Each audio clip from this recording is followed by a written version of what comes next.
there is a mathematical code in eternal living systems which does not consume energy to create energy. So when you take the Kabbalah tree of life, and instead of 10 circles, you create 12 circles. The 12 and the 8 was taken out from the eternal life code a long time ago.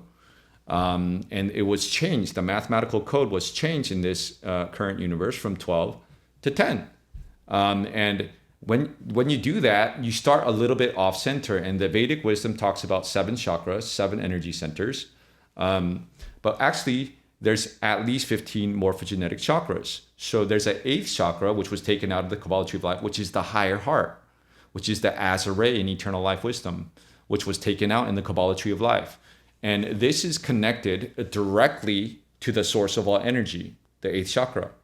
And so you're connected. And then when you change the mathematical code to base 12, then the energy spirals out at a ratio of not the phi ratio, but a square root of 2 ratio. And it's called the eternal lotus of life, not the flower of life. And it doesn't consume energy to create energy, therefore never runs out of energy. It's always connected to the source of all energy, and it multiplies. The time spirals out in a multiplication of energy. 8 times 2 is 16, 16 times 2. It doesn't consume the previous number, therefore it has eternal life. And when one can reactivate the morphogenetic fields of the 12-stranded DNA, which is literally within the morphogenetic field that scientists said was junk, and the language is sound, light, and symbols, then you re-encrypt your code, you reactivate the morphogenetic field of the 8th chakra, and then you re-encrypt to the base 12 mathematical spiral. And then 3 years later, people see you and they say, "Hey, Sam, you're getting younger." And you're like, "Yeah, I am." And you might ask, like, okay, so who changed it and why? Well, a long time ago, there were beings. Some call them the Illuminati, some call them the Jehovian Anunnaki, where the word Jehovah comes from.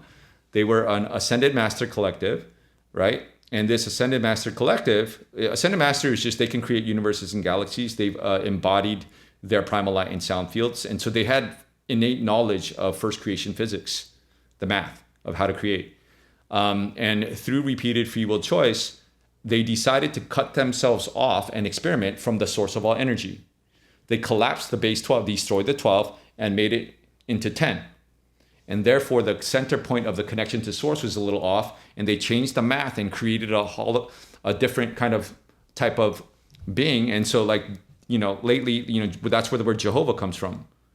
So, and they created kind of this middleman between source and human beings, and they're intercepting and stealing the energy, because if you cut yourself off from the source of all energy, you need energy to survive and to remain immortal. So that's why they created a base 10 model. And so you ask, energy is neither created nor destroyed. So in the Fibonacci spiral, when it's consuming the previous energy, or when, as a psychiatrist, when I see, low vibration emotions, paranoid schizophrenia, and whatever, where is this energy going? Or when a male, ejaculates with no intention, the most powerful creative force on the planet, where's that energy going? Because energy is neither created nor destroyed. Who is it feeding off planet? Right? And so there's been this elaborate kind of collapse of the base 12 model into a base 10 model. And there's these false kind of, I don't want to call them false gods, but fallen angelic beings who have put themselves as, creator, in different mythologies. And they needed that energy.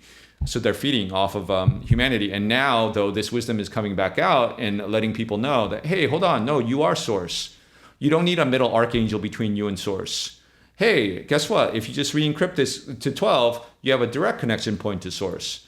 And we don't need to parasitize energy from other people. And that's what can happen when you realign to the base 12 eternal life and its math.